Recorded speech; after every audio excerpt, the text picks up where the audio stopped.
السلام علیکم ورحمۃ اللہ وبرکاتہ۔ اعوذ باللہ السمیع العلیم من الشیطان الرجیم من حمزہ ونفخہ ونفثہ۔ بسم اللہ الرحمن الرحیم۔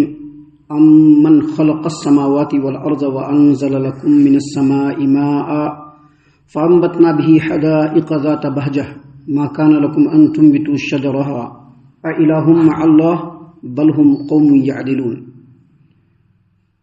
بھلا آسمانوں اور زمین کو کس نے پیدا کیا اور آسمان سے تمہارے لیے پانی برسایا جس سے ہم نے پربہار باغات اگائے جن کے درختوں کو اگانا تمہارے بس میں نہ تھا۔ کیا اللہ تبارک و تعالیٰ کے ساتھ کوئی دوسرا معبود بھی ہے جو ان کاموں میں اللہ تبارک و تعالیٰ کا شریک ہو؟ بلکہ یہ لوگ غیر اللہ کو اللہ کے برابر قرار دینے والے ہیں۔ محترم سامعین کرام، سورۃ النمل سورہ نمبر 27 اور اسی سورت سے آیت نمبر 60 یعنی 60 نمبر کی آیت کریمہ آپ کے سامنے تلاوت کی گئی، اور آیت کریمہ کا ترجمہ بھی آپ تمام کی خدمت میں اللہ کی توفیق سے پیش کیا گیا۔ اس آیت کریمہ پر گفتگو کرنے سے پہلے یہ بات سمجھ لیجئے کہ اس پورے قرآن کریم کو اگر ہم 3 حصوں میں تقسیم کریں گے تو ایک حصہ ایسا ہے جس میں اللہ تبارک و تعالیٰ نے اپنی توحید اور توحید کے جو دلائل ہیں، اس کے بے شمار جو مثالیں ہیں، اللہ تبارک و تعالیٰ نے ان کو بالکل اچھوتے انداز میں پیش کیا ہے۔ یہاں پر ایک بات سمجھ لیجئے کہ توحید اللہ تبارک و تعالیٰ کے احکام میں سے احکام توحید، مسائل توحید یا عقائد توحید، یہ وہ اہم ترین رکن ہے پورے دین کا جس پر پورے دین کی عمارت قائم ہے۔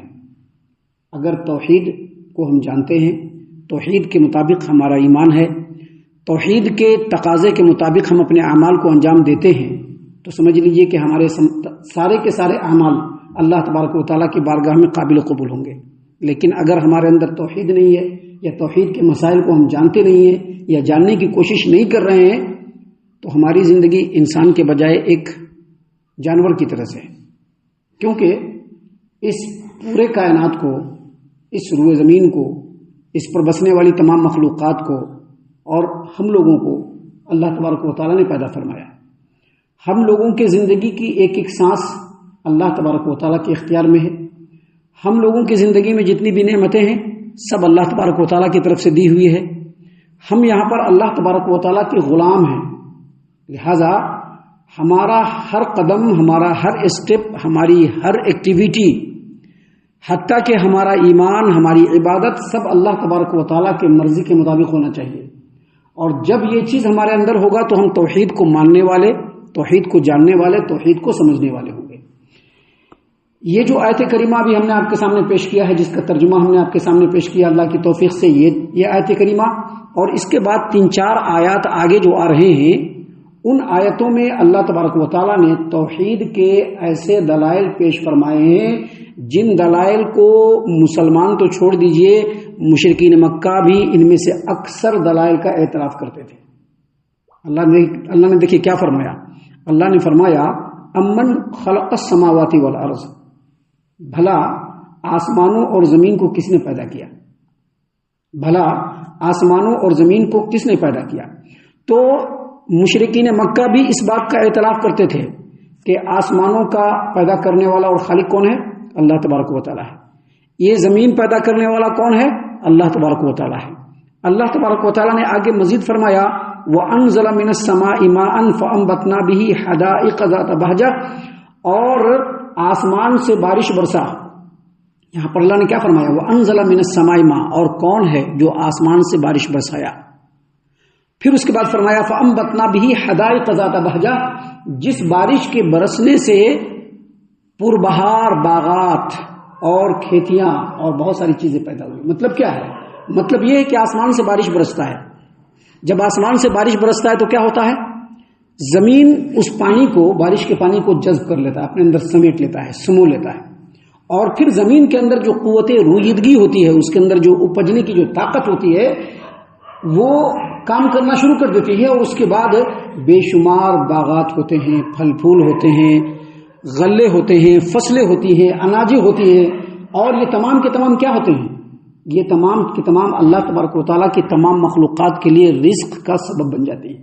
ابھی اس روئے زمین پر آپ دیکھیں گے اور آپ غور کریں گے اور سرچ کریں گے تو اس زمین پر صرف انسان جو ایک قسم ہے، ایک نوع ہے، انسان جو ایک رقم ہے، انسانوں کی تعداد کروڑوں میں نہیں بلکہ اربوں میں ہے، اور تمام انسانوں کی روزی کون دے رہا ہے؟ اللہ تبارک و تعالیٰ دے رہا ہے۔ ابھی انسان کو اگر آپ چھوڑ دیں گے تو انسان کے علاوہ جو دیگر مخلوقات اور دیگر جاندار ہیں ان کے اقسام صرف لاکھوں میں ہیں، یعنی ان کی تعداد نہیں۔ اب جیسے ایک قسم ہے جانوروں کی جو چوپائے جانور ہیں، ان کی تعداد کس قدر ہے آپ اس کو شمار نہیں کر سکتے ہیں۔ چڑیا ہے، کتنے ہیں آپ شمار نہیں کر سکتے ہیں۔ درندے ہیں، کتنے ہیں ہم شمار نہیں کر سکتے ہیں۔ کیڑے مکوڑے حشرات الارض ہیں، اس میں بھی الگ الگ قسمیں ہیں، سانپ ہے، چمٹی ہے، دوسرے جو ہے بچھو ہے، اور بھی بہت سارے جانور ہیں۔ ان تمام مخلوقات کی روزی اللہ تبارک و تعالیٰ نے کس کے ذمہ لگائی ہے؟ اسی زمین کے ذمہ لگائی ہے۔ اور بہت سارے ایسے مخلوقات ہیں جو ہوائی مخلوقات ہیں، جو آسمان میں رہتے ہیں، اس کی روزی کس کے ذمہ ہے؟ اللہ تبارک و تعالیٰ کے ذمہ ہے۔ تو اللہ تبارک و تعالیٰ نے یہاں پر سوال کیا ہے، تمام انسانوں سے سوال کیا ہے، مشرکین مکہ سے سوال کیا ہے، آج کے سو کالڈ مسلمانوں سے بھی سوال کیا ہے۔ کہنے کے لیے مسلمان ہیں، کہنے کے لیے کہتے ہیں کہ ہم اللہ تبارک و تعالیٰ پر ایمان لاتے ہیں، کہنے کے لیے کہتے ہیں کہ اس پورے کائنات کا خالق و مالک اللہ تبارک و تعالیٰ ہے، کہنے کے لیے کہتے ہیں کہ ہم لوگ اللہ تبارک و تعالیٰ کے بندے ہیں، لیکن جب کچھ مانگنا ہوتا ہے تو کہاں جاتے ہیں؟ پیر بابا کے مزار پر جاتے ہیں، فلاں بابا کے مزار پر جاتے ہیں، مندروں میں جاتے ہیں، جا کر کے وہاں پر اپنی جھولی پھیلاتے ہیں اور وہاں پر اپنی مرادیں مانگتے ہیں۔ اللہ تبارک و تعالیٰ نے یہاں پر بیان فرمایا ہے، امن خلق السماوات والارض وانزل لكم من السماء ماء، بھلا آسمانوں اور زمین کو کس نے پیدا کیا اور آسمان سے بارش کس نے برسایا، جس بارش کے برسنے سے فانبتنا به حدائق ذات بہجہ، ہم نے پربہار باغات اگائے، اور جن کے درختوں کو اگانا، جن کے فصلوں کو اگانا، جن کے پھولوں کو اگانا، جن کے پھلوں کو اگانا تمہارے بس میں نہیں تھا۔ دیکھیں یہاں پر اللہ تبارک و تعالیٰ نے فرمایا ما کان لکم ان تنبتوا الشجرہ، یہ جو دنیا میں اتنے سارے باغات ہیں، آپ دنیا کو چھوڑ دیجئے، ہم جس شہر کے اندر ہیں، اس شہر کے اندر جو اتنے سارے باغات ہیں، الگ الگ کے پیڑ ہیں، پودے ہیں، الگ الگ کی کھیتیاں ہیں، الگ الگ کے فصلیں ہیں، الگ الگ کے پھل ہیں، اللہ نے فرمایا ما کان لکم ان تنبتوا الشجرہ، تمہارے بس میں نہیں اس کو پیدا کرنا۔ اس کا مطلب کیا ہے؟ اس کا مطلب یہ ہے کہ جب اس پورے ربوبیت عامہ کے اوپر اللہ تبارک و تعالیٰ اکیلے اختیار رکھتا ہے، جب یہ اللہ تبارک و تعالیٰ کی جو رحمت عامہ ہے جو خالص اللہ تبارک و تعالیٰ کے اختیار میں ہے، تو پھر اللہ کو چھوڑ کر دوسروں کے سامنے جھکنا اور اس کو اپنا رب ماننا اور اس کو اپنا معبود ماننا، یہ کہاں کا انصاف ہے؟ یہ کہاں کا انصاف ہے؟ یہ عبادت جو ہے، عبادت، ابھی ایک آدمی مزار پہ گیا اور جا کر کے یا پھر کہیں پر بیٹھا ہوا ہے اور وہیں پر سے کہتا ہے یا علی المدد یا غوث العظم المدد، یا کسی مزار پر جا کر کے جمعرات کو حاضری دیتا ہے اور وہاں پر اپنی مرادیں مانگتا ہے، اس کو بھی عبادت کہتے ہیں۔ اور عبادت کہتے ہیں تذلل کو، خشوع کو، خضوع کو، اور یہ کس کے لیے مناسب ہے؟ یہ اسی کے لیے مناسب ہے، اسی کے لیے لائق ہے جو پورے کائنات میں ربوبیت عامہ کے اوپر، ربوبیت کاملہ کے اوپر مکمل اختیار رکھتا ہو، اور یہ اختیار صرف اللہ تبارک و تعالیٰ کو ہے، اللہ تبارک و تعالیٰ کے علاوہ کسی کو نہیں ہے۔ اسی لیے اللہ تبارک و تعالیٰ نے یہاں پر سوال کیا کہ امن خلق السماوات والارض وانزل لكم من السماء ماء، بھلا آسمانوں اور زمین کو کس نے پیدا کیا اور آسمان سے تمہارے لیے بارش کس نے برسایا، فانبتنا به حدائق ذات بہجہ، جس سے ہم نے پربہار باغات لگائے، ما کان لکم ان تنبتوا الشجرہ، تمہارے لیے تمہارا بس کا نہیں تھا کہ تم اس کو پیدا کرتے۔ الہ مع اللہ، کیا اللہ کے علاوہ بھی کوئی معبود ہے؟ کوئی نبی بتلا دو، کوئی ولی بتلا دو، کوئی فرشتہ بتلا دو، کوئی پیر بتلا دو، کوئی بزرگ بتلا دو، کوئی سجادہ نشین بتلا دو، کوئی بہت بڑا امام اور عالم بتلا دو جو اللہ تبارک و تعالیٰ کی اس کام میں اس کا شریک ہو۔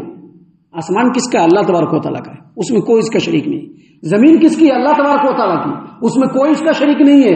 اس پورے کائنات میں تمام مخلوقات کی روزی کا انتظام کون کرتا ہے؟ اللہ تبارک و تعالیٰ کرتا ہے، اس میں کسی کو کوئی عمل دخل نہیں ہے۔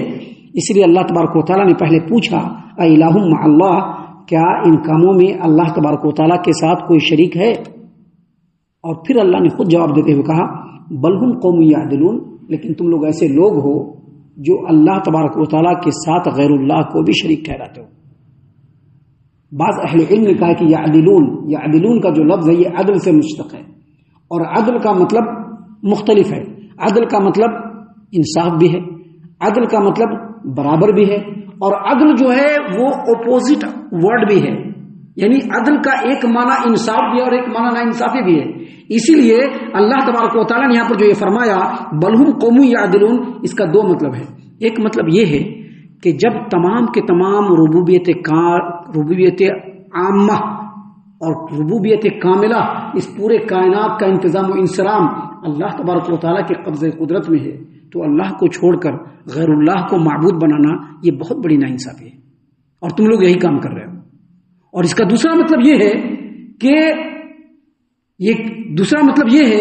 کہ یہ تمام چیزیں اللہ تبارک و تعالیٰ کے اختیار میں ہے، اس کا علم ہونے کے باوجود، اس کا اعتراف ہونے کے باوجود تم غیر اللہ کو جو تم اللہ کے برابر قرار دے رہے ہو، یہ بالکل انصاف کا مسئلہ نہیں، یہ بالکل بے انصافی کی بات ہے۔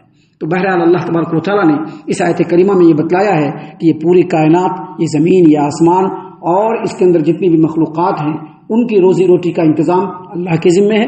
اللہ تبارک و تعالیٰ کے علاوہ کوئی بھی اس کام میں اللہ کا شریک نہیں ہے، لہذا اللہ تبارک و تعالیٰ کے ساتھ کسی کو ہمسر نہ قرار دیا جائے، اللہ تبارک و تعالیٰ کو ہی اکیلے معبود قرار دیا جائے۔ ابھی آگے اور بھی باتیں ہیں جو اللہ تبارک و تعالیٰ نے بڑی پوائنٹ وائز بیان فرمایا ہے، جس کو انشاءاللہ کل اور کل کے بعد کے درس میں ہم آپ کے سامنے پیش کریں گے۔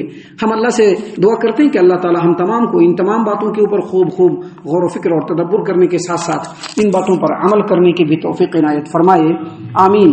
اللہ تعالیٰ ہم تمام کو صحیح معنوں میں پکا سچا مومن مسلمان بنائے، اللہ اور اس کے رسول صلی اللہ علیہ وسلم کی اطاعت و فرما برداری کرنے والا بنائے، صحابہ کرام رضی اللہ عنہم کے طریقے پر چلنے والا بنائے، جنت الفردوس میں جگہ عطا فرمائے۔ اے اللہ ہم تمام کو جہنم سے پناہ دے، اے رب العالمین ہم تمام کو جہنم سے پناہ دے، اے مالک الملک ہم تمام کو جہنم سے پناہ دے، آمین یا رب العالمین۔ وما علینا الا البلاغ المبین۔